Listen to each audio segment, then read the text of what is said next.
So today we're talking about Volkswagens and Audis, mainly the R-line cars, including the R32, the R36, the Golf R, Mark 6, and Mark 7, Mark 7.5, but I'm not going to get into the Mark 8, really.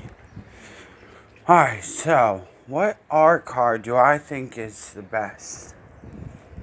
Honestly, the DSG Mark 7.5, because you never want to go for like the first generation of first model years of a generation because they didn't work out the bugs.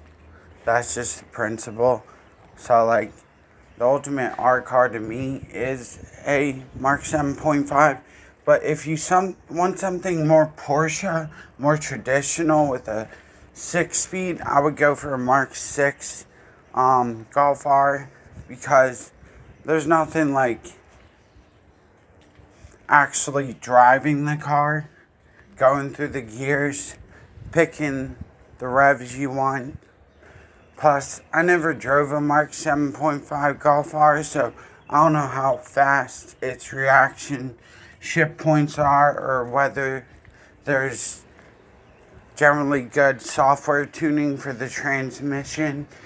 I would have to see the ins and outs of that dual clutch transmission to really see whether it's a good transmission, good design transmission. And yeah, I could drive a Mark 7.5 and just be like, wow, it performs great. But you really have to take the transmission apart and see how it's engineered, see how the valve body channels are designed, see the solenoids, and you gotta see whether the solenoids are durable to last 80, 90,000 miles, maybe even 120,000. And that's one thing Dodge, with their Cummins third gens.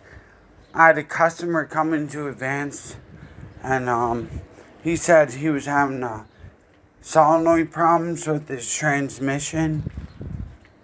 But if there is an R car that I don't recommend, it's the Mark 5 and whatever generation the R36 Passat is over in Europe. It's just, they were just getting into dual clutch transmissions, and I just don't recommend those cars because they got a cult following. They're a cult car, but I just don't recommend them. You're mainly buying that car for the looks and the pedigree of the motor. And what is it, 276 horsepower? What could you do to it? You could do cams, a turbo.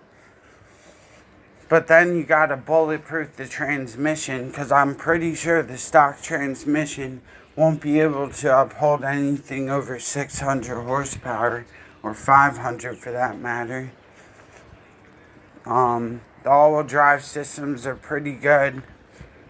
But if there is one car I would compare to a R36 Passat, aka most American Volkswagen fans' dream car, and I'm talking about both the sedan and the wagon.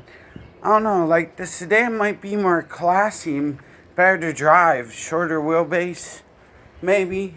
I don't know, I'm just guessing.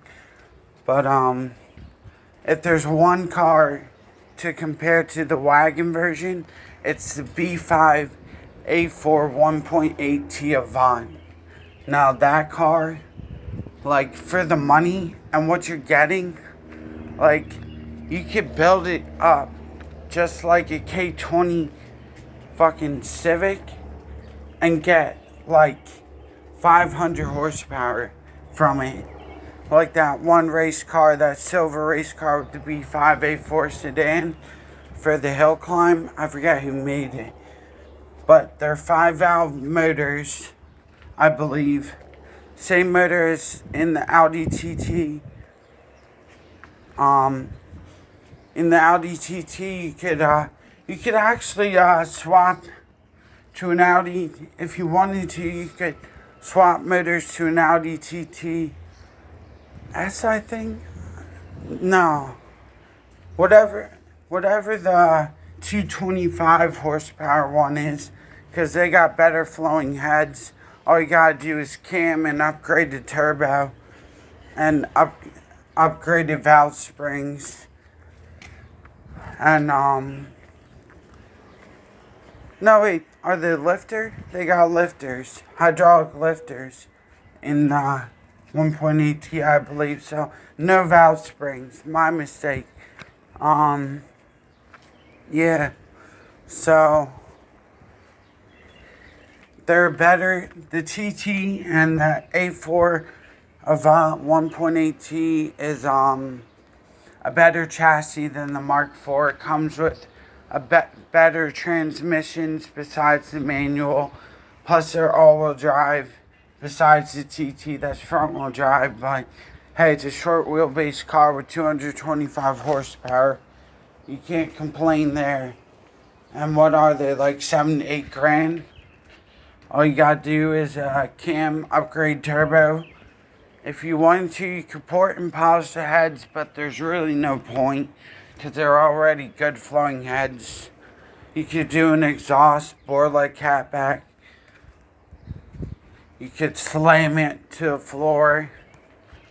Remember, guys, bags are for groceries. That's not my commentary. It's a friend of mine's.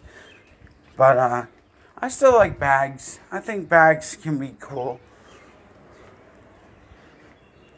But anyway, that was just my input on the Volkswagen scene.